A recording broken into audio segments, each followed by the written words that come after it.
three good lumber yards that we can choose from here. We have Peach State Lumber, and they carry a lot of exotic wood. Some of it's kiln dried, some of it's air dried. But they have a lot of the rosewoods, the zebra woods, the spruces, bird's eye maple, that kind of thing. Now, what zebrawood? I'm not familiar with. What is zebrawood exactly? Well, what is zebra wood exactly, Gary? Zebrawood is an African wood. It has very bold stripes through it. It has like a tan background, has a nice stripy figure to it, and bada bing! That's some. That almost a bird's eye This zebra is almost wood. bird's eye. That's very strange for zebrawood to look like that. Let me show you another piece. That is some extra cool zebrawood right Now, there. what would you compare zebrawood to other woods? Is there another like something that As far as hardness or something? yeah, like as far as that? like what would you say is it? This is a more typical zebrawood striping right there.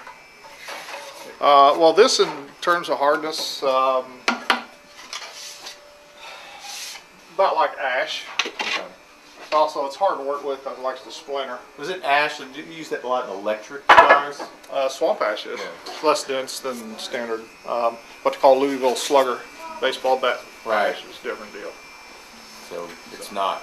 It's similar to that, but you mainly use that in necks, I'm assuming. The Fretboards? zebrawood, we use it on fretboards. Use it if it's straight. We can use it next. Mostly, it's on bodies. Tops. We've made acoustics Yeah, out tops. of it too. Now, do you use it with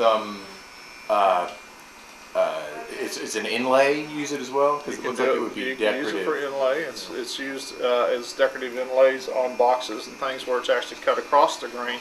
So you have little bands that go around of the grain. It can be done that way too. It's cut into veneers. It's been used all sorts of ways. It's been around a long time. One of the things I've talked to people about, and I've mainly like guitar from places like Santa Fe and in California, that's Santa Cruz. I'm sorry, Santa Cruz guitars, and we talked to like I said, Martin and Gibson and different not Gibson actually, Martin and Bob Taylor and people like that. So I kind of got the idea of what all they use, and they tend to use mahogany and spruce. You hear the same woods over and over again. I walked in the door here and I heard two woods I'd never heard either. Yeah, and we can go on and on and on. It's a little bit different here in the school.